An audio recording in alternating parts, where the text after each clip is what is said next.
Cette tour a près de 150 ans. Elle est érigée en plein cœur de l'Institut universitaire en santé mentale de Montréal, ce que l'on a longtemps appelé l'hôpital Louis-H. Lafontaine ou Saint-Jean-de-Dieu. Claude Dion, responsable des services techniques, est l'un des rares à y avoir accès. Cette tour est au cœur de bien des légendes.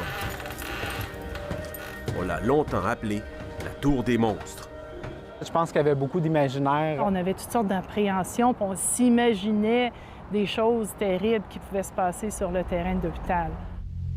Un mythe qui traduit comment nos perceptions de la maladie mentale ont grandement évolué. À l'époque, nous, on jouait au marron. Et où trouver des beaux marrons? Sur le terrain de l'hôpital.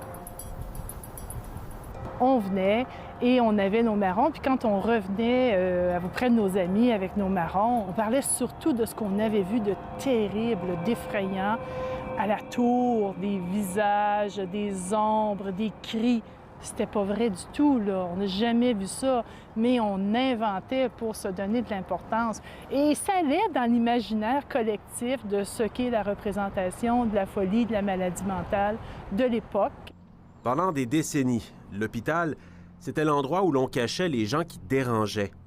Le mandat à l'époque, je crois que c'était en 1896, c'était de nourrir, vêtir, loger les personnes idiotes ou qui causent scandale. C'était vraiment le contrat entre le gouvernement et les Sœurs de la Providence à l'époque.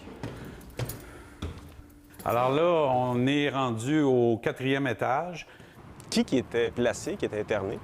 En fait, il y avait beaucoup de gens, par exemple, des gens qui dérangeaient, qui avaient une personnalité bizarre, qui avaient un problème d'alcool, des fois des maladies mentales graves, des gens qui étaient dépressifs ou anxieux, qui étaient placés ici, ou même des gens qui étaient peut-être d'apparence bizarre, comme par exemple qui avaient un peu une déformation au niveau du corps.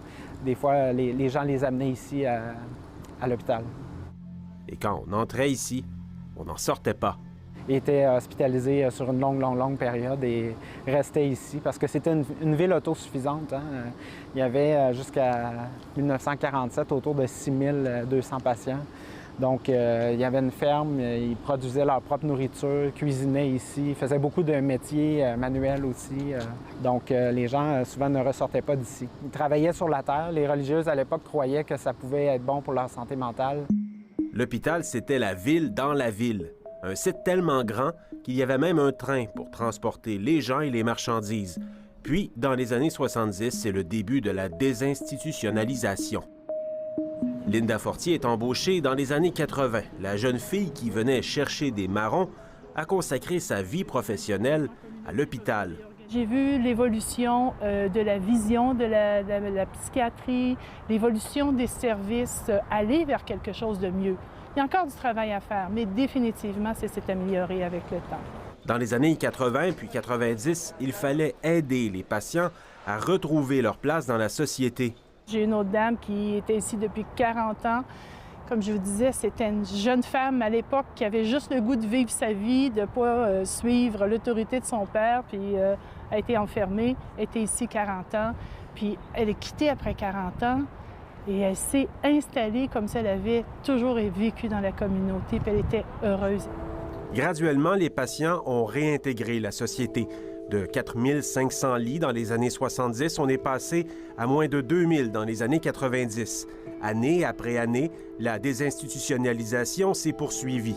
Les méthodes de traitement, la médication font en sorte qu'aujourd'hui, plus personne ne reste ici hospitalisé en permanence. Et s'il reste 287 lits, c'est pour des séjours de courte ou de moyenne durée. Les dortoirs, où dormaient jusqu'à une centaine de patients, sont maintenant rénovés, plusieurs transformés en centres de formation. La maladie mentale grave, en fait, c'est environ 2 % de la population, comme par exemple la schizophrénie, la psychose, tandis que tout ce qui est problématique de santé mentale plus léger ou modéré, comme par exemple la dépression, l'anxiété, des troubles anxieux généralisés, on est capable de soigner ces gens-là en CLSC, à domicile, les accompagner dans la communauté et ils ne nécessitent pas nécessairement une hospitalisation. Pour le directeur de l'Institut, la clé demeure le développement des soins, des services à offrir. Parce que quand on suit la personne dans la communauté, on peut aussi l'évaluer à l'extérieur des murs de l'hôpital. Donc, on est capable de voir les interaction sociale avec les gens, son réseau social, son support dans la communauté. C'est là qu'on peut faire une pleine évaluation de la personne dans la communauté. Ça nous prend des professionnels, mais en même temps, ça coûte beaucoup moins cher que de faire de l'hospitalisation puis de garder des gens ici. Alors, on est au sommet de la tour. On voit que c'est toute une structure de bois et d'acier qui date des années 1880. C'est le fameux réservoir qu'on voit ici, c'est la réserve d'eau. Très peu de gens ont monté ici en haut. Je pense qu'on vient de démystifier un petit peu les pouvoirs de la tour. La peur de la maladie mentale a fait apparaître des monstres aux fenêtres de la tour, mais personne n'a jamais été enfermé ici. La tour n'a toujours été qu'un simple réservoir d'eau.